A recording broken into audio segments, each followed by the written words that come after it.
Top départ, le défi en mer est lancé. Les 18 équipages commencent par un parcours côtier qui les emmène jusqu'à Arromanches.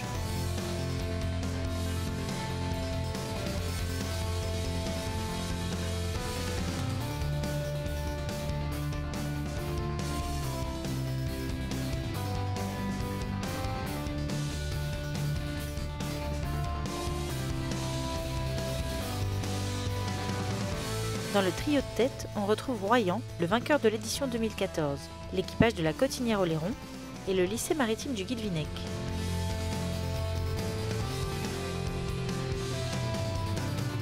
Les écarts sont réduits au point que certains passages de bouée donnent lieu à quelques légers contacts.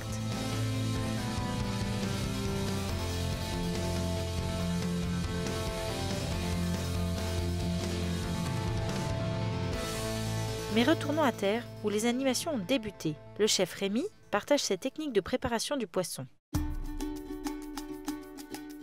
Alors on va faire quelque chose qui est en phase avec la saison. On va faire un ceviche de barre de ligne. Donc barre de ligne émincée très finement avec une chair très ferme.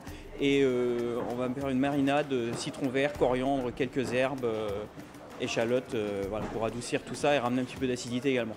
On a la chance d'avoir une quantité de produits magnifique ici et chacun à notre niveau de mettre ça en valeur pour continuer l'acheminement jusqu'au consommateur final.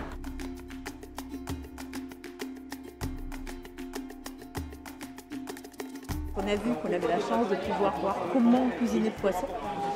On s'est dit que c'est une chance à ne pas rater avec un cuisinier intéressant.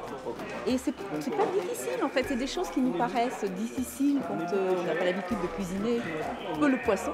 Et qui en fait, lorsqu'elles sont montrées par des professionnels, deviennent accessibles. Le tout dans un cadre agréable. Écoutez, pour nous, c'est le rêve. De l'autre côté du forum, les bénévoles du Gros du Roi et de Palavas-les-Flots s'activent depuis ce matin pour préparer la grande dégustation de la façade méditerranéenne qui aura lieu ce soir. Eh bien, on va vous préparer comme chaque année notre plat traditionnel à rouille de sèche ou de poulpe, ça dépend. C'est un plat régional. Vous avez d'abord de la sèche ou du poulpe. Et après, il y a du concentré de tomate, il y a du vin blanc, il y a des oignons, il y a de l'ail, il y a un peu différentes choses. Et à la fin, c'est une aioli qui lie toute la sauce.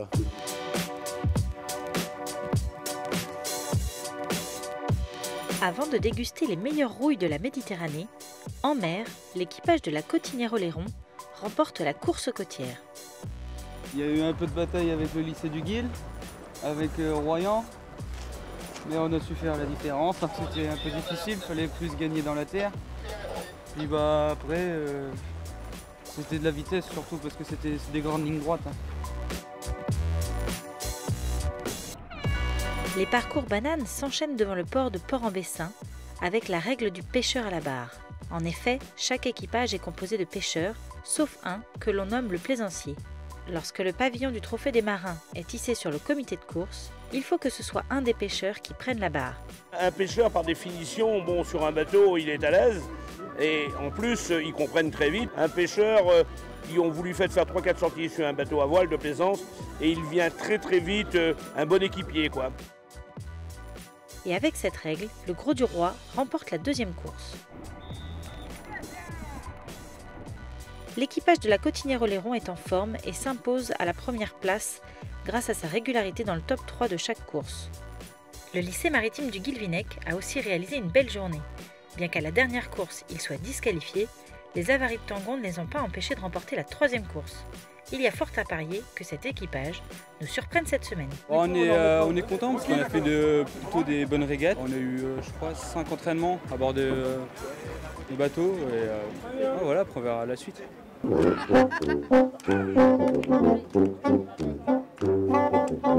À la fin de cette première journée, les équipages et le public se retrouvent pour déguster la rouille.